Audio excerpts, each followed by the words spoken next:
Hello students, क्या हाल चाल, कैसे हो? मस्त, जबरदस्त, जिंदाबाद। तो हम लोगों ने जो है पिछले क्लास में देखा था न्यूट्रिशन क्या होता है, उसके कितने फॉर्म्स होते हैं, किस किस तरीके से उसको क्लासिफिकेशन किया गया, चाहे वो मैक्रोन्यूट्रिएंट्स के फॉर्म में हो चाहे वो मैक्रोन्यूट्रिएंट्स के फॉर्म में हो। जब बात करते थे मैक्रोन्यूट्रिएंट्स का, यहां पर हमें देखने को मिलता था प्रोटीन, विटामिन एंड कार्बोहाइड्रेट। जब बात करते थे मैक्रोन्यूट्रिएंट्स का, यहां पर मिलते थे मिनरल्स एंड विटामिन।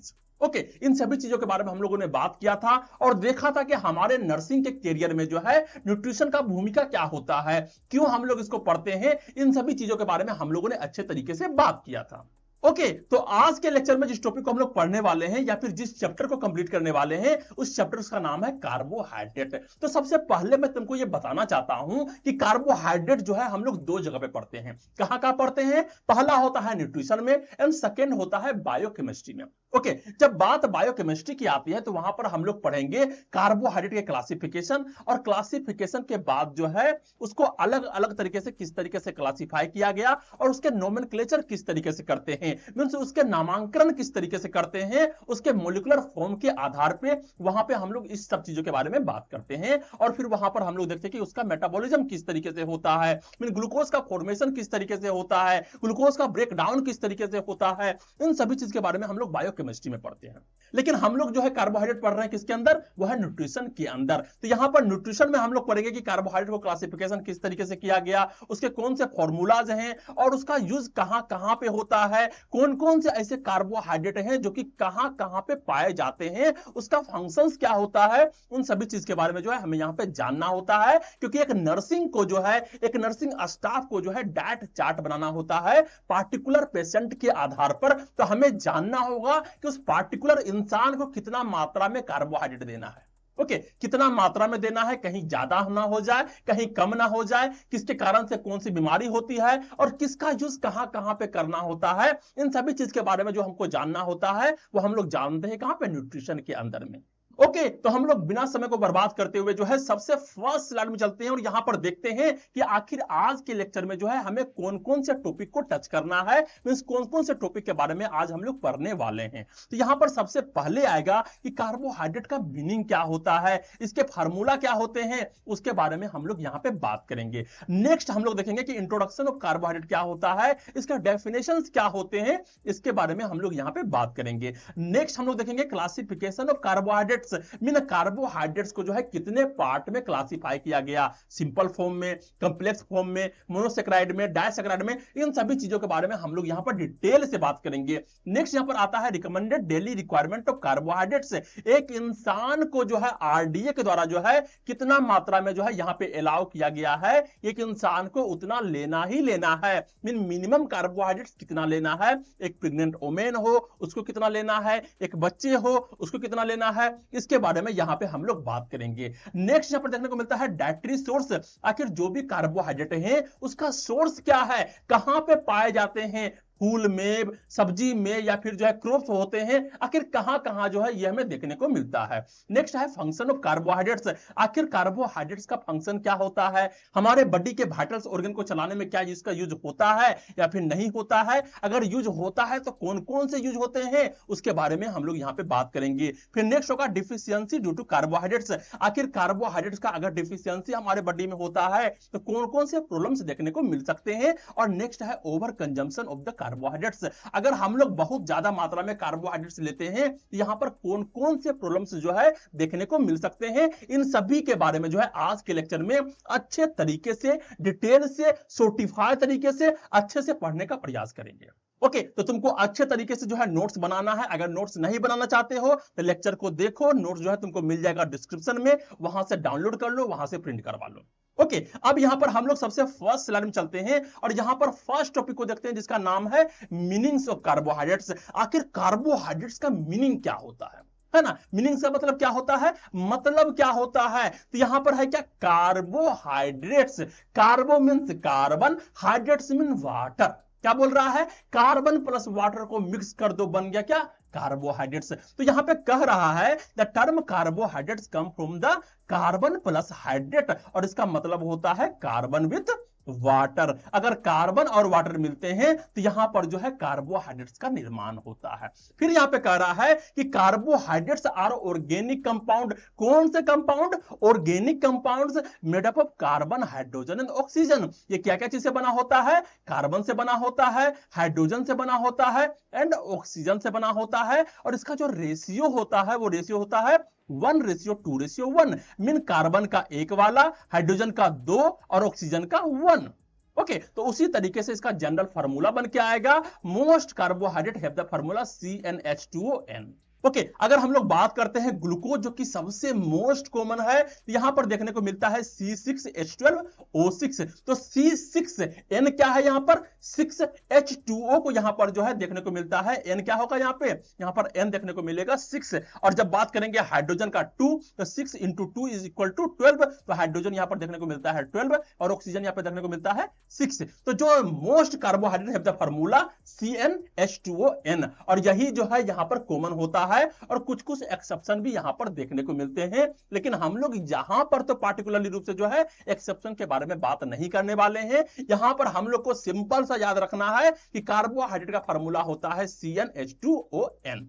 हमको लगता है कि ये सारे चीज जो है तुमको अच्छे तरीके से पता होंगे, क्योंकि तुम भी जो है 11th 12th में इस सारी चीज को पढ़े होगे। अब यहां पे कह रहा है की रोल्स क्या होता है, तो they are energy giving food. Carbohydrate क्या होता है? कार्बोहाइड्रेट का मतलब होता है ऐसा फूड जो कि जो है तुम्हें एनर्जी प्रदान करे। क्या प्रदान करे? एनर्जी प्रदान करे। कार्बोहाइड्रेट जो होता है मेन सोर्स ऑफ एनर्जी होता है and primary fuel for sale. ये जो होता है ये प्राइमरी फ्यूल्स होता है। मीन सेल्स को अगर जो है एनर्जी चाहिए तो सबसे पहले जो उसको फ्यूल चाहिए होता है, that is the carbohydrate, that is the glucose.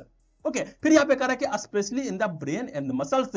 Specially जो है ब्रेन को काम करने के लिए एंड मसल्स को काम करने के लिए जो है एट द मोस्ट जो सबसे इंपॉर्टेंट वाला चीज होता है वो होता है कार्बोहाइड्रेट। उसको कार्बोहाइड्रेट्स ही चाहिए फंक्शन करने के लिए, और हमारे ब्रेन को फंक्शन करने के लिए पार्टिकुलरली रूप से ग्लूकोज चाहिए होता है, सबसे सिंपलेस्ट फॉर्म। ओके, तो हम लोगों ने यहां पर देखा कि जो है कार्बोहाइड्रेट का मीनिंग क्या होता है। तो यहां पर हमें देखने को मिला कि कार्बोहाइड्रेट का मतलब होता है कार्बन प्लस वाटर। इसके फार्मूला होते हैं CnH2N। ओके, अब हम लोग नेक्स्ट चलते हैं और यहां पर हमें देखने को मिलता है, क्या देखने को मिलता है? यह है इंट्रोडक्शन ऑफ कार्बोहाइड्रेट्स। आखिर कार्बोहाइड्रेट का इंट्रोडक्शन किस तरीके से किया गया? तो यहां पर कहता है सबसे पहला कि carbohydrate is the energy power house. क्या है? यहां पे देखने को मिल रहा है कि कार्बोहाइड्रेट क्या है? यह है एनर्जी पावर हाउस। यही वो एनर्जी पावर हाउस है जो कि तुम्हें एनर्जी देता है। तो कह रहा है कि carbohydrate are the main source of energy of our body. ये जो है हमारे बॉडी का जो है मेन सोर्स ऑफ एनर्जी है। Every movement, every thoughts needs carbs. Okay, तुम्हारा बॉडी जो भी चीज कर रहा है, अगर तुम कुछ नहीं भी कर रहे हो, तुम सोए हुए हो या फिर कुछ सोच रहे हो, उस सोचने के लिए भी जो शक्ति मिलता है वो किससे मिल रहा है? वो कार्बोहाइड्रेट से मिल रहा है। तो मेन सोर्स क्या है? मेन सोर्स होता है कार्बोहाइड्रेट्स, वही तुम्हें एनर्जी प्रदान करता है। ओके, अब यहां पर नेक्स्ट कर रहा है कि ब्रेन फेवरेट फ्यूल्स। मीन तुम्हारा ब्रेन का जो सबसे फेवरेट फ्यूल है वो क्या है? वो है कार्बोहाइड्रेट। तो our brain and nervous system run on glucose. जो हमारे नर्वस सिस्टम होते हैं, जो हमारे ब्रेन होते हैं, वो ग्लूकोज पे चलते हैं। मीन सबसे सिंपलेस्ट फॉर्म होता है ग्लूकोज, और ये ग्लूकोज पे जो है हमारा ब्रेन चल रहा होता है, which comes from the carbohydrate, जो कि जो है कार्बोहाइड्रेट से होते हैं। तो कार्बोहाइड्रेट्स का पार्ट है ग्लूकोज, ग्लूकोज का पार्ट कार्बोहाइड्रेट्स नहीं है। ओके, अब यहां पर नेक्स्ट देखने को मिल रहा है प्रेजेंट इन एवरीडे फूड। चाहे तुम कोई भी फूड खा लो, कोई भी फूड खा लो, एक भी खाओगे तो भी वहां पर जो है तुमको कुछ ना कुछ कार्बोहाइड्रेट देखने को मिल ही जाएंगे। यहां पर कह रहा है प्रेजेंट इन एवरी फूड, चाहे वो राइस हो, व्हीट हो, फ्रूट्स हो, वेजिटेबल्स हो, मिल्क हो, carbs are everywhere in our diets. Next कह रहा है एनर्जी रिजर्व। जो हमारे कार्बोहाइड्रेट होते हैं वो रिजर्व करके रखा जाता है हमारे बॉडी के अंदर, कि जब तुम खाना नहीं खाओगे उस समय जो है तुमको जो है इस कार्बोहाइड्रेट का यूज किया जाएगा। तो यहां पर कहा जा रहा है कि extra carbohydrates get stored as glycogen in liver and muscles for later use. Means तुम जब बहुत ज्यादा कार्बोहाइड्रेट्स ले लेते हो और तुम्हारे बॉडी को जब कार्बोहाइड्रेट्स का जरूरत नहीं होता है, तो वो जो एक्स्ट्रा कार्बोहाइड्रेट होता है उसको बॉडी क्या करते हैं? कन्वर्ट कर देते हैं। क्या चीज में कन्वर्ट कर देते हैं? तो ग्लाइकोजन में कन्वर्ट कर देते हैं, और ग्लाइकोजन में कन्वर्ट कर करके जो है उसको बॉडी के अंदर रखा जाता है। है, चाहे वो स्केलेटल मसल्स हो, चाहे वो लीवर्स हो, और वहां पर जो है इस सारे ग्लाइकोजन को जो है स्टोर करके रखा जाता है एज ए फ्यूचर यूज के लिए। ओके, तो यहां पर कहा गया कि ये एनर्जी रिजर्व का भी काम करता है। नेक्स्ट यहां पे कह रहा है कि मोर देन जस्ट एनर्जी, ये सिर्फ जो है एनर्जी नहीं है, they help in the fat metabolism. अगर कार्बोहाइड्रेट्स नहीं लोगे तो फैट का मेटाबॉलिज्म भी जो है सही तरीके से नहीं होगा, मींस तुम्हारा फैट भी जो है सही तरीके से नहीं पच पाएगा। स्पेयर प्रोटीन्स, प्रोटीन को जो है सही तरीके से ठीक करने के लिए, and also provide dietary fibre for digestion, और तुम्हारे डाइजेशन को जो है सही तरीके से डाइटरी फाइबर देने के लिए भी जो है ये बहुत ज्यादा जरूरी होता है। ओके, तो सिर्फ जो है कार्बोहाइड्रेट हमको इसलिए नहीं लेना है कि यहां पर जो है सिर्फ हमको जो है एनर्जी चाहिए, यहां पर तुम्हारे डाइजेशन को सही रखने के लिए, फैट के मेटाबॉलिज्म के लिए, प्रोटीन के स्पेयर पार्ट जो होते हैं उसको सही करने के लिए, इन सारे चीज के लिए जो है कार्बोहाइड्रेट्स का जरूरी होता है। नेक्स्ट कह रहा है टू मच और टू लिटिल यहां पर नहीं लेना है, मींस जब भी कार्बोहाइड्रेट ले रहे हैं यहां पर ऐसा नहीं कि एकदम लेते जा रहे हैं या फिर ऐसा नहीं कि एकदम लेना ही छोड़ दिए, ये दोनों कंडीशन जो होता है बिल्कुल ही खराब होता है। तो excess carbs can lead to obesity and diabetes, अगर बहुत ज्यादा लोगे तो तुम मोटे हो जाओगे या फिर तुमको जो है डायबिटीज होने का खतरा रहेगा, या फिर जो है बहुत कम लोगे तो यहां पर फैटिक एंड केटोसिस देखने को मिल सकते हैं। ओके, तो बहुत बहुत जो है थका थका सा फील करोगे या फिर तुम्हारे बॉडी में जो है केटोसिस हो जाएगा। नेक्स्ट यहां पर कह रहा है कि balance diet is equal to balanced carbs, तुम्हारा बैलेंस डाइट का मतलब क्या होता है कि तुम कितना ज्यादा मात्रा में जो है कार्ब्स को ले रहे हो, किस बैलेंस्ड फॉर्म में ले रहे हो। ओके, जब भी हम लोग बैलेंस डाइट का बात करते हैं तो यहां पर हमें देखना होता है एक पार्टिकुलर अमाउंट में कार्बोहाइड्रेट्स को लेना, एक पार्टिकुलर अमाउंट में प्रोटीन्स को लेना, एक पार्टिकुलर अमाउंट्स में हमें फैट्स को लेना है, विटामिन्स को लेना है, मिनरल्स को लेना है, सभी को यहां पे इन्वॉल्व करना है। तो यहां पर कहा गया कि understanding the right amount and type of carbs is the key for good health, हमें कितना अमाउंट में किस टाइप में कार्बोहाइड्रेट्स को लेना है, यही मेन होता है कि तुम्हारा हेल्थ अच्छा रहेगा या फिर नहीं रहेगा। ओके, तो कार्बोहाइड्रेट्स के हम लोग इंट्रोडक्शन देखें, कार्बोहाइड्रेट क्या होता है, किस तरीके से होता है, क्यों जरूरी होता है, ये सारे इंपॉर्टेंट टर्म्स हैं, इंपॉर्टेंट कंडीशंस हैं जिसको तुम्हें याद रखना है, और जब तुम इसको एग्जाम में लिखोगे तो यहां पर जो है बहुत अच्छा तरीके से तुम लिख पाओगे, और बहुत बड़ा ये रॉकेट साइंस नहीं है, इसको याद करना बहुत ही ज्यादा जरूरी है। ओके, अब यहां पर हम लोग नेक्स्ट चलते हैं, और यहां पर हमें देखने को मिलता है नेक्स्ट टॉपिक, वो है क्लासिफिकेशन ऑफ कार्बोहाइड्रेट्स। क्या है क्लासिफिकेशन ऑफ कार्बोहाइड्रेट्स, बहुत इंपॉर्टेंट है, अच्छे तरीके से पहले देखो और समझने का प्रयास करो। ओके, बहुत ही जो है विजुअल इफेक्ट के साथ जो है तुमको पढ़ाने का प्रयास कर रहा हूं। तो यहां पर सबसे पहले क्या है, कार्बोहाइड्रेट्स को दो पार्ट में डिवाइड किया गया। कौन से दो पार्ट, पहला होता है सिंपल कार्बोहाइड्रेट्स, सेकंड होता है कॉम्प्लेक्स कार्बोहाइड्रेट। ओके, सिंपल वाला एकदम सिंपल सा फॉर्म, कॉम्प्लेक्स वाला कुछ कॉम्प्लेक्सिटी उसके अंदर देखने को मिलेगा। ओके, अब यहां पर जो देखने को मिल रहा है सबसे पहले सिंपल कार्बोहाइड्रेट्स, तो सिंपल कार्बोहाइड्रेट्स को जो है दो भाग में बांटा गया। कितने भाग में बांटा गया, दो भाग में बांटा गया। पहला है मोनोसेक्राइड्स और सेकंड है डाइसेक्राइड्स। कौन कौन है, monosaccharides, mono means single, di means double, तो अगर जो है एक कार्बोहाइड्रेट्स का यूनिट रहेगा तो that is called the monosaccharides, अगर दो कार्बोहाइड्रेट्स का यूनिट रहेगा that is called the disaccharide. इतना तुमको याद होना चाहिए, और ये सिंपल कार्बोहाइड्रेट्स को जो है डिवाइड किया गया है। ओके, अब यहां पर जो नेक्स्ट देखने को मिल रहा है वो है मोनोसेक्राइड्स को जो है दो भाग में बांटा गया। पहला होता है एल्डोजेस एंड सेकंड होता है कीटोजेस एंड फ्रक्टोजेस। तो एल्डोजेस में जो होते हैं वो एल्डिहाइड ग्रुप्स के यहां पर मॉलिक्यूलर फॉर्म होते हैं, और जो कीटोजेस होते हैं वहां पर जो है कीटोन ग्रुप के जो है मॉलिक्यूलर फॉर्म्स होते हैं। और इन सारे फॉर्म्स के बारे में हम लोग कहां पढ़ेंगे, बायोकेमिस्ट्री में, जहां पर हम लोग देखेंगे कि कार्बोहाइड्रेट्स को जो है किस तरीके से नोमेनक्लेचर किया जाता है, उसके मॉलिक्यूलर फॉर्मूलाज किस तरीके से होते हैं। ओके, अब यहां पर जो डाइसैकराइड का बात करते हैं तो डाइसैकराइड के जो है तीन एग्जांपल्स हैं। पहला है माल्टोज, सेकंड है लैक्टोज और थर्ड है सुक्रोज। कौन कौन से हैं, माल्टोज, लैक्टोज और सुक्रोज, और ये तीनों जो है दो तरीके के जो है मोनोसैकराइड से मिलके बने हुए होते हैं। इसके बारे में हम लोग नेक्स्ट बार देखेंगे। ओके, तो यहां पर क्या देखने को मिलता है कि सिंपल कार्बोहाइड्रेट्स को जो है दो पार्ट में बांटा गया। पहला है मोनोसैकराइड, सेकंड है डाइसैकराइड। मोनोसैकराइड को दो भाग में बांटा गया, एल्डोजेस एंड कीटोजेस जिसको फ्रक्टोजेस भी बोलते हैं, और नेक्स्ट डाइसैकराइड को बांटा गया माल्टोज, लैक्टोज, सुक्रोज में। अब यहां पर जो देखने को मिल रहा है एल्डोजेस में जो है इसको 4 से 5 भाग में बांटा गया। तो 4 भाग यहां पर देखने को मिलता है। पहला है ट्रायोजेस, सेकंड है टेट्रायोजेस, एंड फिर नेक्स्ट है पेंटोजेस एंड नेक्स्ट है हेक्सोजेस। ओके, टेट्रोज में क्या है? 3 कार्बन एटम्स। और टेट्रोज में क्या है? 4 कार्बन एटम। पेंटोज में क्या है? 5 कार्बन एटम। एंड हेक्सोज में क्या है? 6 कार्बन एटम। तो ट्रायोज का जो देखने को मिल रहा है वो है ग्लिसरॉल्डिहाइड, टेट्रोज का देखने को मिल रहा है वो है इरेथ्रोज, पेंटोज का जो देखने को मिल रहा है वो है राइबोज एंड जाइलोज, एंड हेक्सोजेज का जो देखने को मिल रहा है वो सबसे इंपॉर्टेंट और सबसे पॉपुलर, और वो है ग्लूकोज। तो ग्लूकोज कौन से फॉर्म होते हैं? हेक्सोजेज वाले फॉर्म्स में आते हैं, और वो भी एल्डोजेज वाले में आते हैं, और मोनोसेक्राइड्स में देखने को मिलते हैं। ओके, तो यहां पर हम लोगों ने देखा कि सिंपल कार्बोहाइड्रेट को जो है किस तरीके से क्लासिफिकेशन किया गया। अब यहां पर हम लोग देखते हैं कॉम्प्लेक्स कार्बोहाइड्रेट के बारे में। तो कॉम्प्लेक्स कार्बोहाइड्रेट को जो है कहा जाता है पॉलीसेक्राइड। यहां पर इसका जो फॉर्म देखने को मिलेगा वो है पॉलीसेक्राइड। पॉली का मतलब क्या होता है? मल्टीपल कार्बन एटम्स यहां पर देखने को नजर आएंगे। वन कार्बोहाइड्रेट यूनिट नहीं रहेगा यहां पर मल्टी कार्बोहाइड्रेट यूनिट देखने को मिलेंगे। और यहां पर जो इसके एग्जांपल देखने को मिलते हैं वो है स्टार्च एंड ग्लाइकोजन। स्टार्च जो कि प्लांट में पाया जाता है, ग्लाइकोजन जो कि ह्यूमन बॉडी में पाया जाता है।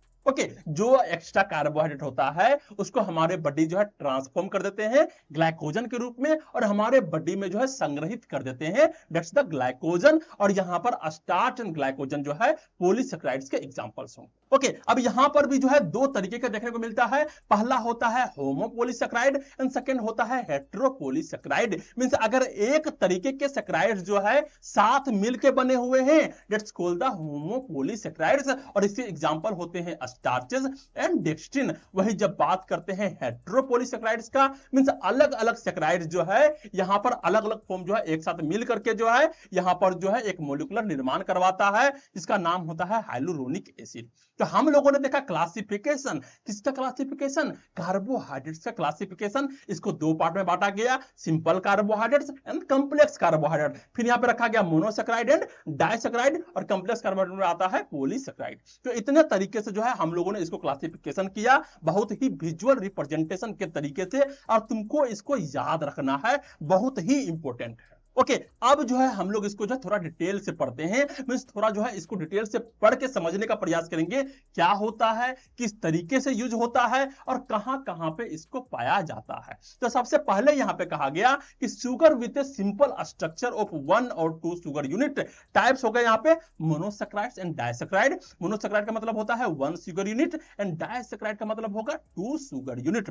बहुत ही सिंपल है, कोई भी रॉकेट साइंस नहीं है, कोई दिमाग लगाना नहीं है, सब कुछ नाम में ही रखा हुआ है, और नाम से ही जो है तुमको समझ में आएगा। अब यहां पर जो हमको नेक्स्ट देखने को मिल रहा है वो है मोनोसेक्राइड। तो सबसे पहले जो है हम लोग मोनोसेक्राइड को पढ़ते हैं कि आखिर मोनोसेक्राइड्स क्या होता है। तो यहां पर कहा गया सिंगल शुगर, मैंने एक कार्बोहाइड्रेट्स का यूनिट जो होगा it is called the monosaccharides. और यहां पर जो है इसका मॉलिक्यूलर रिप्रेजेंटेशन भी दिया गया है, दैट इज द ग्लूकोज। ये जो है मॉलिक्यूलर स्ट्रक्चर है किसका? ग्लूकोज का, और ये एक मोनोसेक्राइड है, मैंने एक सिंगल यूनिट है। ओके, अब यहां पे कह रहा है इसका डेफिनेशन कि सिंपलेस्ट कार्बोहाइड्रेट अगर कोई होगा that is called the monosaccharides. और यहां पर होता है रिक्वायर्ड नो डाइजेशन, और इसको डाइजेशन करने के लिए जो है बहुत ज्यादा जो है झंझट लेने की जरूरत नहीं होती है, यह अपने आप पच जाता है। ओके, तो रिक्वायर नो डाइजेशन, यहां पर जो है डाइजेशन करने की जरूरत ही नहीं होती है। फिर इसका कैरेक्टरिस्टिक कहा गया absorb directly into the blood stream, ये डायरेक्टली जो है हमारे ब्लड स्ट्रीम में जो है एब्जॉर्ब हो जाता है, एंड कैरिड टू लीवर, ये जो है सीधे जो है लीवर तक पहुंचाया जाता है, एंड कन्वर्टेड टू ग्लाइकोजन और यूज्ड फॉर द एनर्जी, और इसको जो है हम लोग एनर्जी के फॉर्म में यूज कर देते हैं। और अगर जो है जो एक्स्ट्रा बच जाता है उसको जो है हमारे लीवर कन्वर्ट कर देता है क्या चीज में? ग्लाइकोजन में। ओके, तो ये था मोनोसेक्राइड, इसको बोलते हैं सिंगल शुगर, और ये एब्जॉर्ब होता है डायरेक्टली तरीके से हमारे ब्लड स्ट्रीम में, और इसको जो है लीवर तक पहुंचाया जाता है, और उसके बाद जो है लीवर इसका यूज करता है, या फिर जो इसको ट्रांसफॉर्म कर देता है ग्लाइकोजन में। ओके, फिर नेक्स्ट यहां पर देखने को मिलता है क्लासेस, मीन जो है इसको क्लासिफिकेशन किया गया, और यहां पे दो तरीके के देखने को मिलते हैं। पहला होता है एल्डोजेस, एंड सेकंड देखने को मिलता है वो है केटोजेस। तो एल्डोजेस में जो है एल्डिहाइड के ग्रुप होंगे, और जो केटोजेस होंगे वहां पर जो है कीटोन के ग्रुप हमें देखने को मिलेंगे। That's the monosaccharides. अब यहां पर नेक्स्ट देखने को मिलता है ग्लूकोज, फ्रक्टोज एंड गैलेक्टोज। क्या देखने को मिल रहा है? Glucose, fructose and galactose. और यहां पर जो है जो सोर्सेस है एंड कैरेक्टरिस्टिक है, क्योंकि ये सारे जो है मोनोसेक्राइड्स हैं, और यहां पर और ये तीनों के बारे में जो है हम लोग यहाँ पे सबसे पहले पढ़ते हैं। तो मोनोसेक्राइड में कौन हो गया? ग्लूकोज, जो कि ब्लड में पाया जाता है। सेकेंड हो गया फ्रक्टोज, जो कि जो है फ्रूट्स में पाए जाते हैं। और नेक्स्ट हो गया गैलेक्टोज, जहां पर जो है ये मिल्क में पाए जाते हैं। तो जो ग्लूकोज होगा वो corn syrup and starch digestion में हमें देखने को मिलता है। फ्रक्टोज जो है फ्रूट्स में, हनी में, सॉफ्ट ड्रिंक्स में हमें देखने को मिलता है। एंड गैलेक्टोज जो है फ्रॉम लैक्टोज इन मिल्क, ये हमें मोस्टली जो है मिल्क में ही देखने को मिलता है। तो इसके कैरेक्टरिस्टिक क्या होते हैं? तो जो ग्लूकोज होगा वो होगा main energy source and circulate in blood, ये जो है ब्लड में सर्कुलेट करते हैं। और फ्रक्टोज जो होता है वो स्वीटेस्ट ऑफ ऑल शुगर, सबसे ज्यादा मीठा जो कोई शुगर होता है, it is called the fructose. और नेक्स्ट होता है galactose, rarely found free in diet, mean जो है हमें डाइट में जो है रेयरली तरीके से मिलता है, या तो हमें मिल्क में मिलेगा या फिर जो है कहीं और नहीं मिलता। ओके, तो हम लोगों ने मोनोसेक्राइड में जो है मोस्टली रूप से जो है ग्लूकोज, फ्रक्टोज एंड गैलेक्टोज के बारे में पढ़ा है, और इसी को तुमको जो है याद रखना है। नेक्स्ट यहां पर जो देखने को मिल रहा है वो है कैरेक्टरिस्टिक ऑफ मोनोसेक्राइड्स। आखिर जो मोनोसेक्राइड्स हैं उसका गुण क्या है, कैरेक्टरिस्टिक क्या है? तो यहां पर कहा गया डू नॉट रिक्वायर डाइजेशन, जो कि हम लोग पहले भी देख चुके हैं। डाइजेशन का जरूरत नहीं है, क्विकली एब्जॉर्ब होता है, डायरेक्टली ब्लड में जाता है और डायरेक्टली लिवर में चला जाता है। नेक्स्ट है converted into glycogen for storage और यूज फॉर इमीडिएट एनर्जी, और यहां पर जो है जो हमारे लिवर होते हैं वो इसको कन्वर्ट करके जो है ग्लाइकोजन में कन्वर्ट कर देते हैं, और जब हमें तुरंत जो है इमीडिएट एनर्जी का जरूरत होता है, यही ग्लाइकोजन जो है ब्रेक डाउन होता है और हमें तुरंत जो है ग्लूकोज मिल जाता है। It is the characteristic of monosaccharide. Okay, अब हम लोग नेक्स्ट चलते हैं और यहां हमें देखने को मिलता है डाइसेक्राइड। डाइसेक्राइड में क्या होगा? दो कार्बोहाइड्रेट का यूनिट रहेगा, that is called the double sugars. अब यहां पर इसका डेफिनेशन देखने को मिल रहा है, composed of two monosaccharide unit linked together. अगर जो है दो तरीके के मोनोसेक्राइड जो है यहां पर मिलते हैं, इसको बोलते हैं हम लोग क्या? डाइसेक्राइड। यहां पर तुम देख रहे होंगे यहां पे दो कार्बोहाइड्रेट जो है यहां पर एक साथ मिला हुआ है, and that is called the sucrose, A disaccharide. फिर यहां पे कहा गया कि डाइजेशन क्या होता है? तो must be broken into monosaccharide before absorption. तो एब्जॉर्प्शन होने से पहले जो है इसको तोड़ा जाता है, इसको बॉडी हमारा जो है तोड़ेगा और तोड़ के जो है इसको मोनोसेक्राइड में अलग अलग करेगा, फिर जो है हमारा बॉडी जो है इसको क्या करता है? डाइजेस्ट करता है। ओके, अब यहां पर जो नेक्स्ट देखने को मिल रहा है वो है इसके कुछ एग्जांपल्स। तो इसके एग्जांपल्स जैसे हो गया सुक्रोज, लैक्टोज एंड माल्टोज। क्या क्या हो गया? Sucrose, lactose and maltose. तो सुक्रोज जो बनता है वो दो कंपोनेंट से बनता है, ग्लूकोज एंड फ्रक्टोज। ग्लूकोज क्या है? मोनोसेक्राइड है। फ्रक्टोज क्या है? मोनोसेक्राइड है। लैक्टोज बनता है ग्लूकोज प्लस गैलेक्टोज से, एंड माल्टोज बनता है ग्लूकोज प्लस ग्लूकोज से। ओके, तो यहां पर बहुत ही सिंपल फॉर्म है, बहुत ही अच्छे तरीके से याद रखना है, कोई रॉकेट साइंस नहीं है। सुक्रोज बनता है ग्लूकोज प्लस फ्रक्टोज से, लैक्टोज बनता है ग्लूकोज प्लस गैलेक्टोज से, एंड माल्टोज बनता है ग्लूकोज प्लस ग्लूकोज से। और यहां पर जो है सुक्रोज को बोला जाता है table sugar, sugarcane, beet sugar, ये सारे जो है इसको सुक्रोज को बोले जाते हैं। लैक्टोज को बोला जाता है मिल्क एंड डेयरी प्रोडक्ट में यहां पर देखने को मिलता है। माल्टोज जो है यहां पर देखने को मिलता है जर्मिनेटिंग ग्रेन्स में, जैसे जो है चना होता है या फिर मूंग होता है, इसको जब तुम फूलने के लिए दे देते हो तो ये जर्मिनेट करता है। तो जब जर्मिनेट कर रहा होता है उस समय इसके अंदर जो है कार्बोहाइड्रेट प्रेजेंट होते हैं, और वो कार्बोहाइड्रेट्स होता है माल्टोज।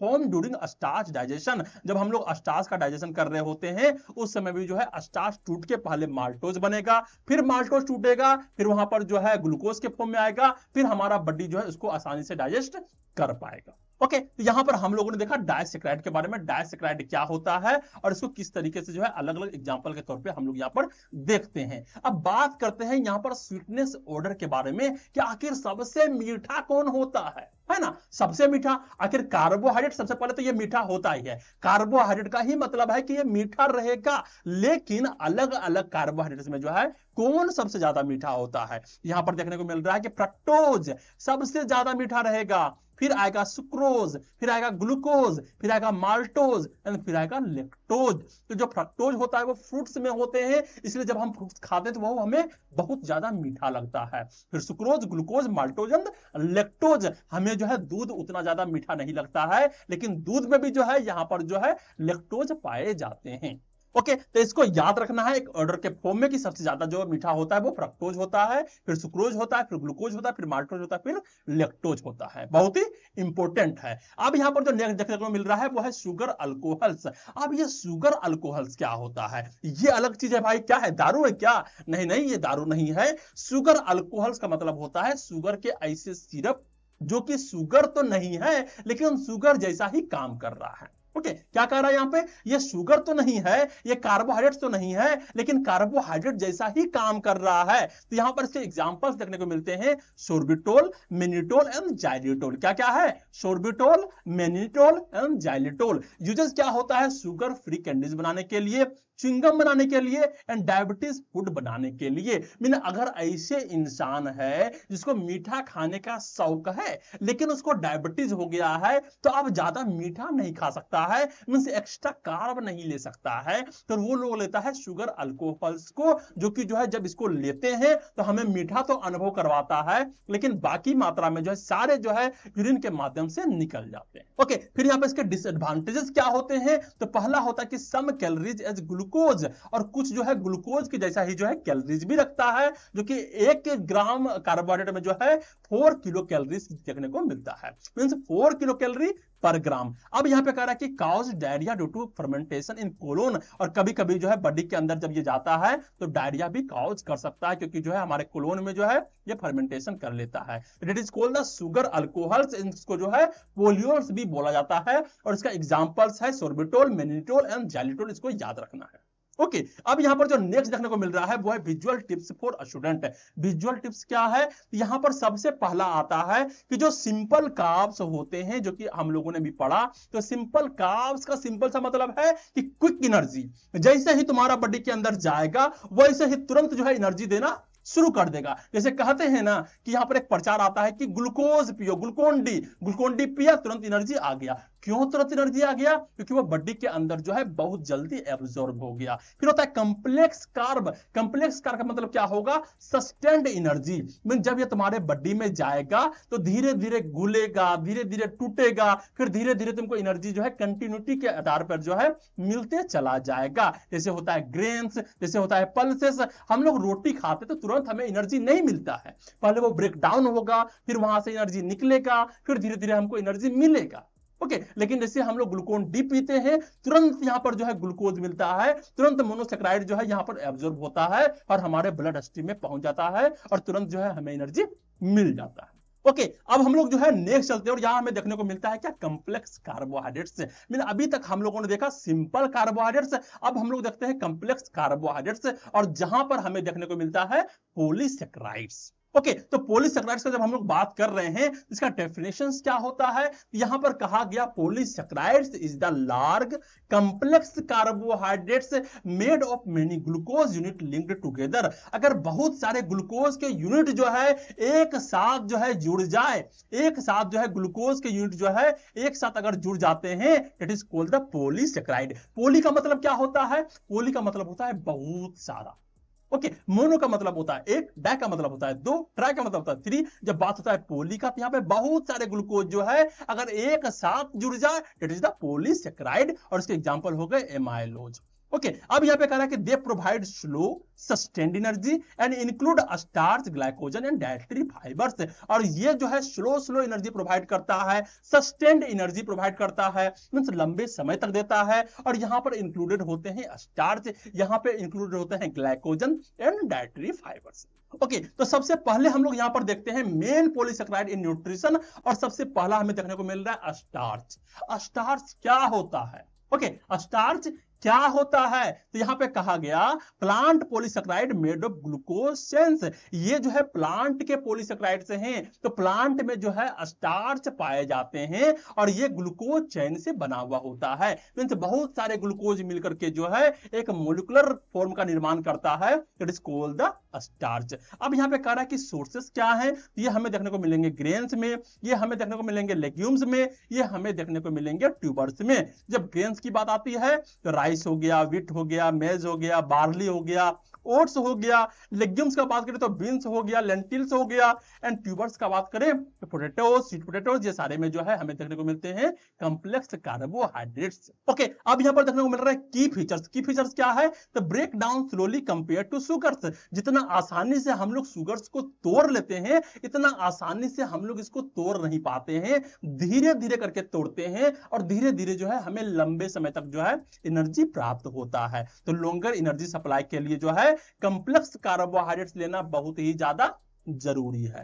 तो ये था हमारा स्टार्च। स्टार्च क्या होता है? अब हम लोग चलते हैं और यहां पर देखते हैं ग्लाइकोजन्स, जो हमारे बॉडी में जो है स्टोरेज के फॉर्म्स में होते हैं। तो ग्लाइकोजन क्या है? तो animal storage forms of glucose. जो ग्लूकोज जो है हमारे बॉडी में स्टोर करके रखा गया है, that is called the glycogen. Like starch in plant, जैसे प्लांट में स्टार्च होते हैं तो ह्यूमन में क्या होता है? ग्लाइकोजन्स होते हैं। तो stored in liver and muscles for energy backup. ये क्या काम करता है? एनर्जी बैकअप का काम करता है। जब तुम खा नहीं रहे होते हो, जब तुम फास्टिंग में होते हो, उस समय भी जो है बॉडी को इंस्टेंट एनर्जी की जरूरत होती है। तो उस समय जो है हमारे लीवर क्या करते हैं, हमारे मसल्स क्या करते हैं? तो ग्लाइकोजन्स का यूज करते हैं। ओके, नेक्स्ट आपका कहा क्या सोर्सेस क्या होता है? तो found in small amount in meat, not in plant. ये जो तुम मीट खाते हो, चिकन खाते हो, मीट खाते हो, वहां पर तुमको आसानी से मिल जाता है, लेकिन ये प्लांट में देखने को नहीं मिलता है। और ये मेंटेन करता है ब्लड ग्लूकोज क्यों? During fasting and exercise. जब तुम एक्सरसाइज कर रहे होते हो, हैवी एक्सरसाइज कर रहे होते हो या फिर फास्टिंग कर रहे होते हो, उस समय ब्लड ग्लूकोज में जो है अगर ग्लूकोज का मात्रा कम हो जाए, अगर ब्लड में जो है ग्लूकोज का कम हो जाए, तो वहां पर जो है इंस्टेंटली जो है ग्लाइकोजन कन्वर्ट होता है, वो ग्लूकोज का फॉर्म में आता है और तुम्हारे ब्लड में जाकर के जो है तैरना शुरू कर देता है, and that is called the glycogen. Okay, अब यहां पर हम लोग नेक्स्ट देखते हैं और वो है डाइटरी फाइबर्स। क्या है डाइटरी फाइबर्स? तो यहां पे कहा गया व्हाट इज इट, आखिर ये क्या है? डाइटरी फाइबर क्या हो गया? यहां पे कहा गया स्ट्रक्चरल पार्ट ऑफ प्लांट। जो डाइटरी फाइबर्स है वो स्ट्रक्चरल पार्ट है प्लांट का और founts in vegetables, fruits, legumes and grains. अब लोग कहते हैं कि भाई सब्जी खाओ, सब्जी में कार्बोहाइड्रेट्स नहीं होते हैं। ऐसी बात नहीं है, हमारे वेजिटेबल्स में भी जो है कार्बोहाइड्रेट्स होते हैं और वहीं से जो है इंसान को एनर्जी प्राप्त होता है। ओके, गाय, भैंस, बकरी ये क्या खाते हैं? ये घास खाते हैं। यहाँ पे फ्रूट्स तो है नहीं, यहाँ पर जो है लेग्यूम्स तो है नहीं, वो घास खा रहे हैं और घास खा करके जो है इतने बड़े होते हैं और हमें इतने सारे एनर्जीज भी देते हैं, मिल्क्स भी देते हैं। ओके, तो वो कार्बोहाइड्रेट्स कहां से आ रहा है? वो कार्बोहाइड्रेट जो है ये डाइटरी फाइबर से आ रहे हैं। ये डाइटरी फाइबर ही जो है उससे उतना मात्रा में जो है कार्बोहाइड्रेट दे देता है और न्यूट्रिएंट्स भी दे देता है। ओके, फिर यहां पे कह रहा है कि ह्यूमन कैन नॉट डाइजेस्ट। अलग बात है कि ह्यूमन इसको डाइजेस्ट कर ही नहीं सकता, क्योंकि हमारे बॉडी में वैसे एंजाइम ही नहीं है जो कि इस डाइटरी फाइबर को जो है क्या कर सके, हम डाइजेस्ट कर सके। So no energy value. So इसका एनर्जी वैल्यू जो है कुछ भी यहां पर हम लोग नहीं कहेंगे। जो इंसानों के लिए नहीं, वो हम लोग क्यों पढ़े, है ना? लेकिन यहाँ पे पढ़ना चाहिए। नेक्स्ट यहाँ पे कह रहा है कि टाइप क्या होते हैं? तो टाइप यहाँ पर देखने को मिलता है नॉन स्टार्च पॉलीसेकेराइड्स। ऐसे भी हैं जो कि जो है नॉन स्टार्च पॉलीसेकेराइड्स हैं, मीन वो स्टार्च नहीं है, लेकिन अलग अलग फॉर्म में पॉलीसेकेराइड जो है यहाँ पर देखने को मिलते हैं। जैसे हो गया सेलुलोज, जैसे हो गया hemicellulose, pectins, gums, mucilage. Some non polysaccharide हो गए, जैसे लिग्निन्स हो गए, टेनिन्स हो गए। ये सारे जो है पॉलीसेकेराइड्स हैं। बहुत सारे इंपॉर्टेंट पॉलीसेकेराइड्स हैं जो कि जो है कहीं सेल वाल में पाए जाते हैं, कहीं कहीं पे पाए जाते हैं और ये सारे जो है इंपॉर्टेंट्स होते हैं। अलग बात है कि ह्यूमन का जो बॉडी है उस बॉडी में जो है एंजाइम्स नहीं होता है जो कि इस तरीके के पॉलीसेकेराइड्स को जो है हम लोग डाइजेस्ट कर सकें। इसलिए इंसान जो है घास नहीं खाते हैं, बहुत ही छोटे छोटे मात्रा में साग खाते हैं। ओके, अब यहाँ पर नेक्स्ट कहा गया कि फंक्शन क्या होता है डाइटरी फाइबर का? तो हाँ, इंसान लेता है, इंसान जो है इसको लेता है। किस लिए लेता है? ताकि हमारा डाइजेशन जो है इंप्रूव हो सके, गुड हेल्थ के लिए लेता है, प्रिवेंट करता है कॉन्स्टिपेशन को, रेगुलेट करता है कोलेस्ट्रॉल को एंड द ब्लड शुगर को। क्योंकि ये पचेगा नहीं, लेकिन पचेगा नहीं तो कोई बात नहीं, ये हमारे जो है गट से निकल जाएगा और पूरे तरीके से खरोचते खरोचते साफ करते करते जो है अच्छे से निकाल देगा, and that is called the dietary fibres. Okay, तो हम लोगों ने देखा अभी तक क्या क्या चीज को, अभी तक देखा स्टार्च को, ग्लाइकोजेंस को एंड डाइटरी फाइबर्स को। अब यहां पर देखते हैं classification of fibre by solubility. अब यहां पर जो है फाइबर्स का जो है क्लासिफिकेशन देखते हैं, इसको दो पार्ट में बांटा गया, पहला soluble fibre and second insoluble fibre. Soluble fibre का मतलब क्या है, जो सोल्यूबल हो जाए, जो घुल जाए, और इनसोल्यूबल का मतलब क्या है, जो घुले ही नहीं। तो यहां पर जो एग्जांपल्स होते हैं, पेक्टिन्स हो गए, गम्स हो गए, म्यूसिलेजेस हो गए। अगर तुम इसके बारे में नहीं जानते हो तो गूगल में जाके सर्च करो गम्स क्या होता है, म्यूसिलेजेस क्या होता है, क्योंकि ये तुम फिगर के माध्यम से समझ सकते हो। ओके, ये पाए कहां जाते हैं, तो ओट्स में पाए जाते हैं, बार्ली में, नट्स में, सीड्स में, बीन्स में, लेंटिल्स में, फ्रूट्स में। और ये सारे जो होते हैं पेक्टिन्स, गम्स एंड म्यूसिलेजेस जो होते हैं, ये सोल्यूबल फाइबर्स होते हैं, और जिसको जो है हम लोग लेते हैं। ओके, अब यहां पर कहा गया फंक्शन एंड बेनिफिट, ये फॉर्म्स होता है जेल के फॉर्म में हम लोग इसे लेते हैं, और ये हमारे डाइजेशन को क्या करता है, स्लो करता है। लोअर एलडीएल जो बेड कोलेस्ट्रॉल होता है उसको भी कम करता है, एंड टोटल कोलेस्ट्रॉल को भी जो है कम करने का प्रयास करता है। कंट्रोल करता है हमारे ब्लड शुगर लेवल को, रिड्यूस करता है रिस्क ऑफ हार्ट डिजीज को। यहां पर सोल्यूबल फाइबर लेना बहुत ही ज्यादा जरूरी होता है। नेक्स्ट होता है इनसोल्यूबल फाइबर, जिसको हम लोग पचा नहीं सकते, जैसे हो गया सेलुलोज, जैसे हो गया हेमिसेलुलोज, जैसे हो गया लिग्निन। ये कहां पाया जाता है, तो व्हीट ब्रान में, होल ग्रेन में एंड वेजिटेबल सीड्स में। तो जो हम लोग पचा सकते हैं वो हमारा बॉडी पचा लेता है, और जिस फाइबर्स को हमारा बॉडी पचा नहीं पाता है उसको निकाल देता है। तो ये ऐड करता है बल्क टू स्टूल, मीन जो हमारे पुट्टी होते हैं वहां पर जो है बल्क का काम करता है, ताकि अच्छे तरीके से हमारा पुट्टी हो।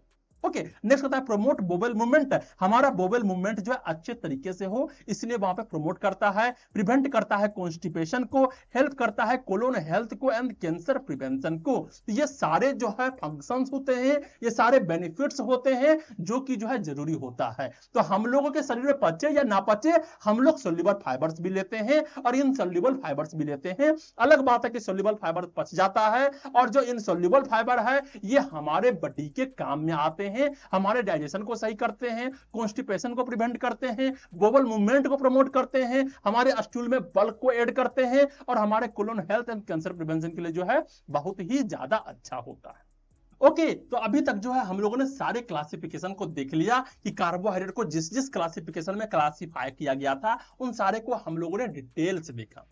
ओके, अब हम लोग नेक्स्ट चलते हैं, और यहां पर हमें देखने को मिलता है क्या, daily recommendation allowance, mean recommended daily allowance जो आरडीए होता है वो कार्बोहाइड्रेट के लिए क्या है। तो सबसे पहले यहां पे कहा गया कि जो आरडीए होता है ये क्या होता है। सबसे पहले हम लोग यहां पर ये चीज को पढ़ते हैं। तो यहां पे कहा गया कि carbohydrates are the main source of energy. क्या कह रहा है यहां पे, जो कार्बोहाइड्रेट्स है वो हमारा मेन सोर्स है एनर्जी का। मीन इंसान के बॉडी में कुछ चाहिए या फिर नहीं चाहिए, सबसे पहले कार्बोहाइड्रेट चाहिए ही चाहिए। तुम्हारे बॉडी में एनर्जी चाहिए ही चाहिए, चाहे तुमको सोना हो, सोचना हो, कुछ भी काम करना हो, कार्बोहाइड्रेट यहां पर चाहिए ही चाहिए। और 1 ग्राम कार्बोहाइड्रेट में जो है 4 किलो कैलोरीज होते हैं। ओके, अब यहां पे कह रहा है कि no fixed RDA like vitamin और प्रोटीन्स, और यहां पर जो कार्बोहाइड्रेट के लिए जो है कोई फिक्स्ड रिकमेंडेड डेली अलाउंस नहीं है कि तुमको जो है इतना ज्यादा मात्रा में नहीं ले सकते हो या फिर जो इतना नहीं लेना है। लेकिन यहां पर जो है मिनिमम रिक्वायर्ड जो है यहां पे जरूरी है। मींस जो है तुम कितना ले सकते हो वो अलग बात है कि तुम ले लोगे तो मोटे हो जाओगे, लेकिन यहां पर एक पार्टिकुलर अमाउंट में कितना लेना चाहिए, मीन्स इतना मिनिमम कार्बोहाइड्रेट तो तुम्हारे बॉडी को चाहिए ही चाहिए, और ये यहां पर जो है बताता है RDA. But minimum required for brain and metabolic function यहां पे 130 ग्राम पर डे जो है इंपॉर्टेंट होता है एक एडल्ट के लिए और एक चिल्ड्रन के लिए।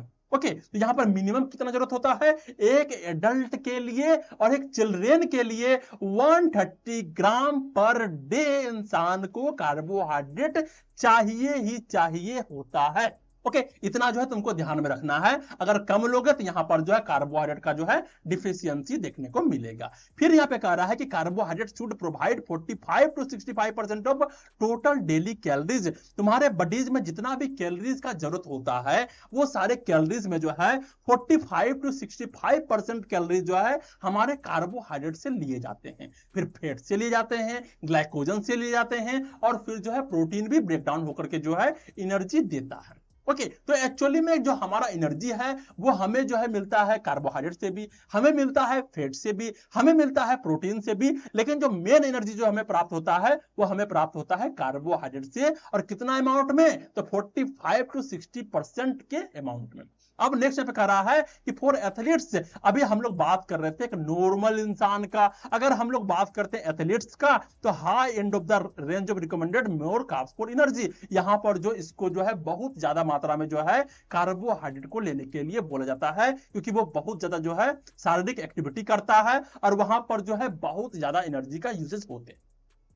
ओके, अब यहां पर हम लोग देखते हैं आरडीए के बारे में कि कितना मिनिमम कार्ब जो है एक इंसान को ग्राम पर डे लेना चाहिए और यहां पर जो है परसेंटेज कितना होता है। बहुत इंपॉर्टेंट है, तुमको एकदम याद रखना ही रखना है, मोस्ट इंपॉर्टेंट है। तो यहां पर कहा गया कि 0 से 6 मंथ के बच्चे के लिए कम से कम मींस कम से कम minimum to minimum 60 gram per day carbohydrates लेना ही लेना होगा। ओके, नेक्स्ट है यहां पर 7 टू 12 मंथ के लिए जो है 95 ग्राम पर डे। नेक्स्ट है 1 टू 8 ईयर के लिए 130 ग्राम पर डे आवश्यक है। फिर है 9 टू 18 ईयर जो बच्चे होते हैं उसको भी 130 ग्राम पर डे आवश्यक है, और एडल्ट जो 19 साल से ज्यादा हैं उसको भी 130 ग्राम पर डे आवश्यक है। मींस एक बच्चे के लिए और एक जो है बूढ़े के लिए 130 ग्राम पर डे कार्बोहाइड्रेट अनिवार्य है। ओके, अब बात करते हैं प्रेगनेंसी महिला के लिए। तो प्रेगनेंसी महिला जो है एडल्ट तो है ही है और उसके साथ एक और नन्हा सा बच्चा है जो उसके पेट में जी रहा है, उसको भी फूड चाहिए होता है। तो यहां पर जो है 175 ग्राम पर डे लेना ही लेना होता है। और एक लैक्टेशन वाले मदर से, वैसे मां जो कि अपने बच्चे को दूध पिला रही होती है, तो वो तो अपना खा रहा है अपना बॉडी के एक्टिविटीज को जो है सही तरीके से रखने के लिए, लेकिन वहां पर जो है मिल्क का प्रोडक्शन भी कर रही है, उनसे एक्स्ट्रा एनर्जी चाहिए ताकि जो है वो अपने बच्चे को मिल्क पिला सके। तो वहां पर इसको चाहिए होता है 210 ग्राम पर डे। ओके, तो यहां पर इतने सारे मिनिमम कार्ब्स इंटेक्स हैं हर एक साल के जो है बच्चे के लिए, बूढ़े के लिए, माए के लिए, या फिर जो माए जो है दूध को पिला रही होती है। ओके, अगर परसेंटेज की बात करें तो कुछ भी नहीं रखना है, यहां से लेके यहां तक जो है जितना भी है वहां पर उसके बॉडी जो है 45 से लेके 65% तक जो एनर्जी प्राप्त करता है वो कार्बोहाइड्रेट से ही प्राप्त करता है, और बाकी का जो है वो प्रोटीन से लेगा एंड फैट से लेगा। ओके, तो ये बहुत ही इंपॉर्टेंट है, इसको जो है तुमको याद रखना है। अब नेक्स्ट यहां पर जो हमें देखने को मिल रहा है वो है important notes for a student. ये कुछ नोट्स हैं जिसको जो है तुम्हें ध्यान रखना बहुत ही ज्यादा जरूरी है। तो सबसे पहले कहा गया why 130 gram per day minimum, आखिर 130 ग्राम मिनिमम चाहिए ही क्यों?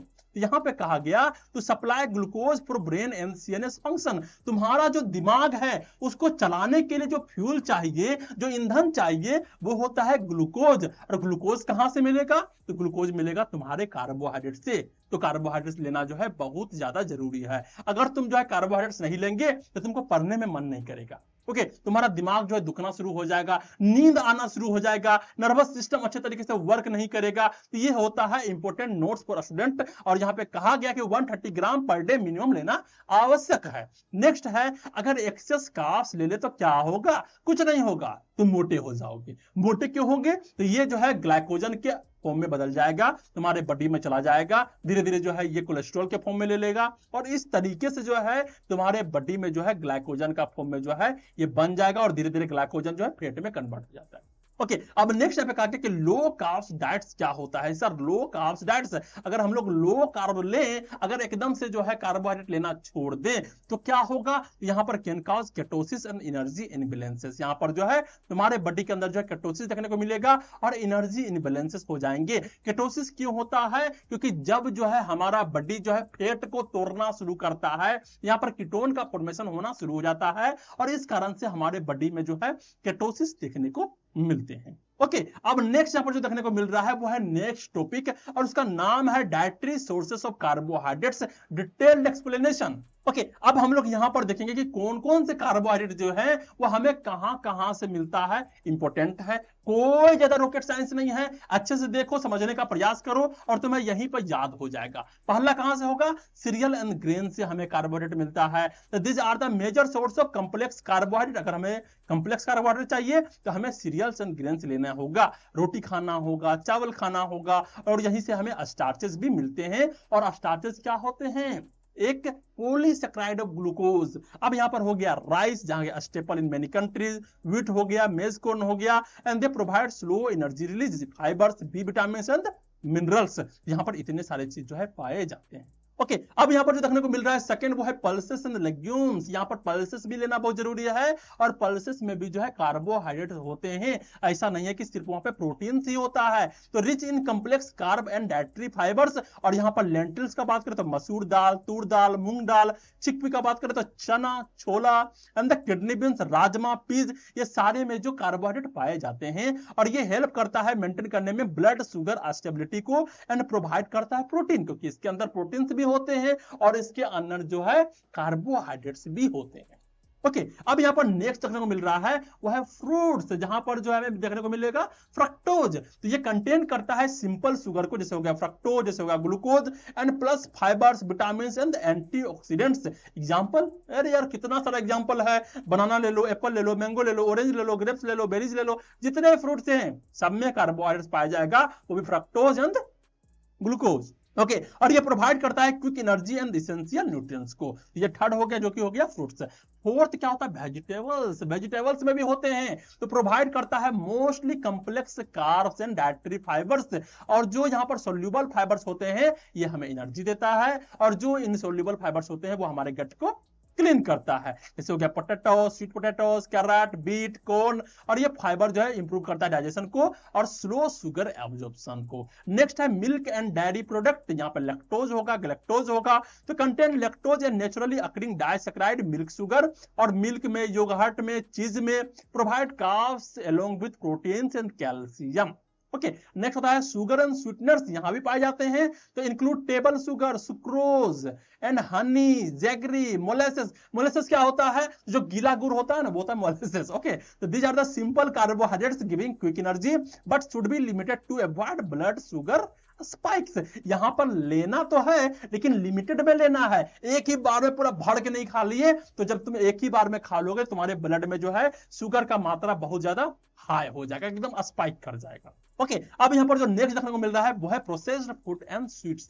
जो प्रोसेस्ड फूड्स होते हैं, जैसे हो गया बिस्किट, जैसे हो गया बेकरीज, यहां पर जैसे हो गया cake, biscuit, sweet, soft drinks, mostly added sugar and refined carbs. यहां पर जो है बहुत ज्यादा मात्रा में कार्ब्स होते हैं, बहुत ज्यादा मात्रा में शुगर्स होते हैं और रिफाइंड कार्ब्स होते हैं। जो कार्ब्स होते हैं वो पूरे तरीके से रिफाइंड होते हैं और दे गिव रैपिड एनर्जी, ये जो है तुरंत रैपिड एनर्जी प्रोवाइड करता है बट लो न्यूट्रिशन वैल्यू। लेकिन वहां पर जो है न्यूट्रिशन नहीं होता है, सिर्फ कार्बोहाइड्रेट होगा, न्यूट्रिशन बिल्कुल नहीं होगा, थोड़ा सा भी मिनरल्स नहीं, थोड़ा सा भी विटामिन नहीं। और एक्सेस इंटेक अगर तुम करोगे तो can cause obesity and diabetes.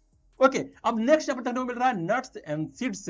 जो नट्स होते हैं यहां पर भी जो है स्मॉल अमाउंट ऑफ कार्बोहाइड्रेट्स पाए जाते हैं और mostly fibre along with healthy fats and protein. और इसके अंदर जो है हेल्दी फैट होता है और प्रोटीन्स का मात्रा भी जो है यहाँ पे अच्छे खासे देखने को मिलते हैं। तो नट्स एंड सीड्स में भी जो है हमें देखने को मिलता है क्या, हमें देखने को मिलता है कार्बोहाइड्रेट्स। ओके अब यहां पर हमें नेक्स्ट देखने को मिल रहा है वो है नेक्स्ट टॉपिक, और यहां पर है फंक्शंस ऑफ कार्बोहाइड्रेट्स। आखिर कार्बोहाइड्रेट्स का फंक्शन क्या होता है, हम लोगों ने इतना सारा बात किया और हमें बहुत सारी चीजों के बारे में पता चला कि कार्बोहाइड्रेट्स का फंक्शन क्या होता है। फिर भी मेन एनर्जी सप्लायर क्या हो गया, कार्बोहाइड्रेट प्रोवाइड करता है 4 किलो कैलोरी पर ग्राम। 60 to 70% of total daily energy जो हमें कार्बोहाइड्रेट से देखने को मिलता है। इसेंशियल होता है मसल एक्टिविटी के लिए, हार्ट पंपिंग के लिए, हार्ट जो डप डप डप डप कर रहा होता है उसके लिए, एंड ऑर्गन फंक्शन के लिए जो है हमें जरूरी होता है। तो मेन एनर्जी सप्लायर कौन है, ये कार्बोहाइड्रेट्स है। Fuel for brain and RBC, तुमको पहले से पता है ग्लूकोज का यूज करेगा, तो glucose is the only energy source for the brain and the red blood cell, prevent mental fatigue, irritability and poor concentration. अगर तुम्हारा दिमाग पढ़ने में मन नहीं लगा रहा है, फोकस नहीं कर पा रहे हो, तो जाके पहले ग्लूकोज लो। ग्लूकोज मिलेगा, तुम्हारे जो ब्रेन है उसको जो है एनर्जी मिलेगा, तुरंत जो है फोकस करना शुरू कर देगा। नेक्स्ट है protein sparing effect. Protein sparing effect, अगर तुम्हारा प्रोटीन जो है सही तरीके से काम नहीं कर रहा है, टूटा फूटा सा है, तो वहां पर भी जो है तुम्हारे कार्बोहाइड्रेट का योगदान होता है। The adequate carbs prevent breakdown of proteins for energy. अब तुम्हारा बॉडी क्या करता है, तुम्हारे बॉडीज को अगर अच्छे तरीके से कार्बोहाइड्रेट्स ना मिले तो वो जा करके जो है तुम्हारे प्रोटीन्स को ब्रेक डाउन करेगा। क्यों तुम्हारे प्रोटीन्स को ब्रेक डाउन करेगा, क्योंकि उसको चाहिए एनर्जी। अब कार्बोहाइड्रेट से ना मिला तो उसको एनर्जी तो चाहिए ही भाई, तुम्हारे ब्रेन को चलाना है, तुम्हारे हार्ट को चलाना है, तुम्हारे लंग्स को चलाना है, सभी को एनर्जी चाहिए। तो वो जाके तुम्हारे मसल्स को तोड़ेगा और मसल्स को तोड़ने के बाद उसको प्रोटीन मिलेगा और प्रोटीन को तोड़ेगा, फिर उसको जाकर के जो ग्लूकोज फॉर्म में कन्वर्ट करवा देगा और तब जाकर के जो है तुम्हारे बॉडी को ग्लूकोज मिलेंगे। ओके, तो अगर जो है तुम सही तरीके से जो है कार्बोहाइड्रेट्स को लेते हो, यहां पर तुम्हारा जो है प्रोटीन का ब्रेकडाउन नहीं होगा। And help protein focus on growth and tissue repair, और ये जो है प्रोटीन को हेल्प करता है कि तुम पार्टिकुलरली तरीके से फोकस करो ग्रोथ एंड टिश्यू रिपेयर में। अगर तुम कार्बोहाइड्रेट्स नहीं लोगे तो वो जो तुम्हारा बॉडी है वो प्रोटीन को तोड़ करके ही जो है एनर्जी लेना शुरू कर देगा। लेकिन अगर तुम कार्बोहाइड्रेट्स लोगे और प्रोटीन से भी लोगे तो तुम्हारा बॉडी जो है प्रोटीन को लगा देगा किसके लिए, बॉडी के ग्रोथ के लिए, और कार्बोहाइड्रेट्स का यूज करेगा। ओके, नेक्स्ट यहां पे कह रहा है कि फैट मेटाबॉलिज्म रेगुलेटर। क्या कह रहा है, फैट मेटाबॉलिज्म रेगुलेटर होता है, कार्ब जो है इनेबल करता है complete oxidation of fat. Fat को अच्छे तरीके से ऑक्सीडेशन करने के लिए जो है कार्ब्स का जरूरत होता है, और डिफिशियंसी अगर होगा तो कीटोन का एक्युमुलेशन हो जाएगा और देखने को मिलेगा कीटोसिस एंड एसिड बेस इनबैलेंसेस देखने को मिलेंगे। नेक्स्ट यहां पे कह रहा है energy storage glycogen. Extra glucose जो है वो ग्लाइकोजन में कन्वर्ट हो जाएगा, एंड मोस्टली रूप से जो है ग्लाइकोजन इन लीवर जो है 100 ग्राम में पाए जाते हैं एंड मसल्स वाले जो है 400 ग्राम में पाए जाते हैं। अब इसका मतलब क्या है, यहां पे सिंपल सा मतलब है कि जो हमारे लीवर्स होते हैं वहां पर मोस्टली जो है 200 ग्राम जो है ग्लाइकोजन पाए जाते हैं।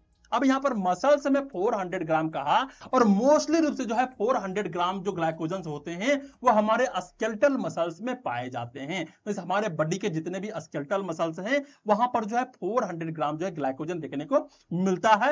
और अलग अलग जितने भी मसल्स है, चाहे वो हमारे स्मूथ मसल्स हो गए या फिर जो भी मसल्स हो गए, हमारे कार्डियक मसल्स हो गए, वहां पर भी जो है ग्लाइकोजन होता है, लेकिन अलग अलग अमाउंट में जो है वहां पे स्टोर होता है। लेकिन हम लोग जो यहाँ पे बात कर रहे हैं वो स्केलेटल मसल्स के बारे में बात कर रहे हैं, जो कि मेजर होता है 400 ग्राम। अब यहां पे हो गया कि इमरजेंसी एनर्जी ड्यूरिंग फास्टिंग और स्ट्रेनस वर्क। यहां पर जो इमरजेंसी वर्क होता है, कहीं भागना हो, दौड़ना हो, तो वहां पर जो तुरंत एनर्जी स्टोरेज जो ग्लाइकोजन होता है उसी का यूज किया जाता है। ओके, अब यहाँ पे हम लोग नेक्स्ट चलते हैं और हमें देखने को मिल रहा है डाइटरी फाइबर प्रोवाइडर। तो कौन कौन से ऐसे फूड हैं जो कि डाइटरी फाइबर प्रोवाइड करते हैं उसके बारे में हम लोगों ने देखा था। तो जो कॉम्प्लेक्स कार्ब होता है जैसे सेलुलोज हो गया, ये इंप्रूव करता है बोवेल मूवमेंट को एंड प्रिवेंट करता है कॉन्स्टिपेशन को, सपोर्ट करता है गट हेल्थ को, मेंटेन करता है ब्लड शुगर लेवल को ताकि स्टेटिक ग्लूकोज का सप्लाई हो सके हमारे बॉडी फंक्शन के लिए, और इंपॉर्टेंट होता है डायबिटीज मैनेजमेंट के लिए। क्वालिटी एंड क्वांटिटी जो कार्ब्स मैटर करता है। स्ट्रक्चरल होता है कि some carbs form DNA and RNA components. हमारे डीएनए के लिए, हमारे आरएनए के कंपोनेंट्स बनाने में भी जो है कार्बोहाइड्रेट्स का उतना ही बड़ा योगदान होता है। तो यहां पर देखने को मिलेगा राइबोज, यहां पर देखने को मिलेगा डीऑक्सीराइबोज। तो deoxyribose nucleic acid, ribose nucleic acid, that's all. और क्या है ये सब कार्बोहाइड्रेट्स हैं, और ये इंपॉर्टेंट होता है सेल को सिग्नलिंग करने के लिए, इम्यूनिटी को बढ़ाने के लिए, और ये सारे ग्लाइकोप्रोटीन्स होते हैं। ओके, नेक्स्ट पे कह रहा है कि पाल्टेबिलिटी एंड स्वीटनेस। यहां पर जो है हमें मजा आता है खाके एकदम पूरा मजा आ जाता है, और ये स्वीटनेस हमें पसंद आता है। तो sugar make food tasty and attractive. जो हमारे फूड है उसको टेस्टी बनाने का काम करता है, उसे अट्रैक्टिव बनाने का काम करता है, और इंप्रूविंग करता है एपेटाइट को।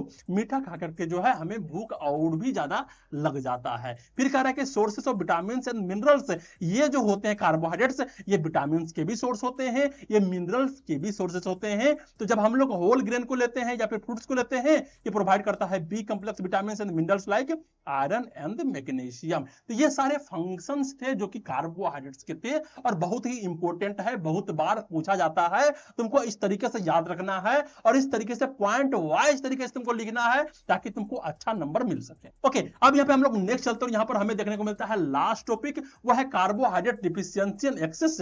अगर हमारे बॉडी में जो है कार्बोहाइड्रेट जो है बहुत ज्यादा मात्रा में हो जाए या फिर बहुत ज्यादा मात्रा में कम हो जाए तो क्या होगा। तो अगर कार्बोहाइड्रेट का डिफिशियंसी देखने को मिलता है, यहां पर health conscious weight loss diet जहां पे देखने को मिलेगा, यहां पर रेस्ट्रिक्ट किया जाता है कार्ब्स को। मींस ऐसे इंसान जो कि हेल्थ कॉन्शियस होते हैं वो जो है एकदम जो है कार्ब्स को कम लेते हैं, या फिर वेट लॉस करने के लिए जो है कार्ब्स को कम लेते हैं। तो अगर कार्ब जो है बहुत ज्यादा मात्रा में लो हो जाएगा तो ब्लड ग्लूकोज जो है यहां पे लो हो जाएंगे, और ग्लाइकोजन जो है स्टोर्ड डिप्लेट्स, और जो है ग्लाइकोजन यहां पर जो टूटना शुरू कर जाएगा। Body switches to the fat and protein for energy. अब बॉडी को जो है ग्लूकोज मिल नहीं रहा है, बॉडी को जो है कार्बोहाइड्रेट मिल नहीं रहा है, तो अब जो है लास्ट जाकर के जो है वो फैट को तोड़ना शुरू कर देगा एंड प्रोटीन को तोड़ना शुरू कर देगा। किस लिए? एनर्जी के लिए। और इसी कारण से जो है लीड करेगा मेटाबॉलिक कॉम्प्लिकेशन तुम्हें देखने को मिल सकता है। ओके, तो जब भी जो है इंसान जो है जब फास्टिंग में होता है तो उस समय जो है तुम्हारे बॉडी जो है फैट को तोड़ने चले जाते हैं, क्योंकि उसको एनर्जी चाहिए होता है फैट से। लेकिन यहां पर एक और चीज होता है कि एक हद तक जो है फैट को इंसान तोड़ता है, उसके बॉडी जो है तोड़ता है, फिर जाके वो प्रोटीन को तोड़ना शुरू कर देता है। यहां पर देखना, जो इंसान सोचता है कि हम फास्टिंग करेंगे और उससे जो है हम पतले हो जाएंगे, तो एक्चुअली में क्या होता है, उसके फैट नहीं जा रहे होते हैं, उसके जो है मसल्स जाना शुरू कर जाते हैं। तो अगर जो है फास्टिंग में तुमको अपने मसल्स को बचा के रखना है और फैट को तोड़वाना है, तो वहां पे तुमको हैवी एक्सरसाइज करना पड़ेगा, वेट लिफ्टिंग करना पड़ेगा, ताकि तुम्हारे बॉडी को लगे कि मेरे बॉडी को मसल्स की जरूरत है। अगर मसल्स नहीं रहेगा वो इस तरीके से जो है इस तरीके डंबल जो है उठा पाएगा। तो अगर तुम हैवी लिफ्टिंग कर रहे होगे तो इतना तो बॉडी को पता चल जाएगा कि इसको मसल्स का जरूरत है, तो वो मसल्स को छोड़ देगा और फिर से जो है फैट को तोड़ना शुरू कर देगा। ओके, अब यहां पर जो नेक्स्ट देखने को मिल रहा है वो है इफेक्ट ऑफ कार्बोहाइड्रेट डिफिशियंसी। तो अगर जो है कार्बोहाइड्रेट का डिफिशियंसी होगा तो लो ब्लड ग्लूकोज देखने को मिलेगा, वीकनेस, फैटिक, डिजीनेस, ग्लाइकोजन डिप्लीशन देखने को मिलेंगे। यहाँ पर less quick energy for muscles, protein breakdown करेगा तो मसल्स वेस्टिंग होंगे, फैट ब्रेकडाउन करेगा तो यहाँ पर जो कीटोन्स का फॉर्मेशन होगा तो कीटोसिस हो जाएगा, और एसिडोसिस होगा due to the accumulation of acids, और पीएच इनबैलेंस यहाँ पर देखने को मिलेंगे। अब नेक्स्ट यहाँ पर देखने को मिल रहा है एक्सेसिव कार्बोहाइड्रेट इंटेक्स। अगर बहुत ज्यादा मात्रा में जो है कार्बोहाइड्रेट लिया जाए तो यहां पर क्या होगा, इंसान मोटा हो जाएगा, ओबेसिटी देखने को मिलेगा, टाइप 2 डायबिटीज होने के चांसेस बढ़ जाएंगे, डेंटल कैरीज हो जाएंगे, दांत सड़ने शुरू हो जाएंगे, और इंसुलिन रेसिस्टेंट हो जाएगा। मींस तुम्हारे ब्लड में तो जाएंगे और इंसुलिन जो है सही तरीके से सेक्रेट भी हो रहा होगा और जो है ग्लूकोज भी जा रहे होंगे, लेकिन वहां पर जो है एब्जॉर्प्शन नहीं होगा तुम्हारे बॉडी में, और यहां पर जो है टाइप 2 डायबिटीज देखने को मिल सकता है। ओके, तो आज के लेक्चर में हम लोगों ने देखा कार्बोहाइड्रेट्स के बारे में। कार्बोहाइड्रेट्स क्या होता है, कितने तरीके से क्या होते हैं, फंक्शंस क्या होता है, किस किस का क्या रोल होता है, कहां कहां पाए जाते हैं, इन सभी चीजों के बारे में हम लोगों ने डिटेल से बात किया। ओके, अब जो नेक्स्ट लेक्चर आएगा वहां पर हम लोग देखेंगे एनर्जी के बारे में। एनर्जी भी जो है इसी सेकेंड चैप्टर में ही दिया गया है, लेकिन एनर्जी को हम लोग अलग से लेंगे ताकि अच्छे तरीके से तुम समझ सको। ओके, तो आज का लेक्चर तुमको कैसा लगा, कितना समझ में आया, कितना समझ में नहीं आया, कौन से कॉन्सेप्ट जो है तुम्हारे दिमाग में रह गए हैं, वो नीचे जो है तुमको लिखना है और कमेंट जरूर करना है। कमेंट जरूर करना है कैसा लगा है, क्योंकि इसी से मुझे मोटिवेशन मिलता है। और वीडियो को लाइक करो, शेयर करो अपने वैसे दोस्तों को जिसको इसका जरूरत है, और यहाँ पर चैनल को क्या करना है, सब्सक्राइब करना है। Okay, thank you.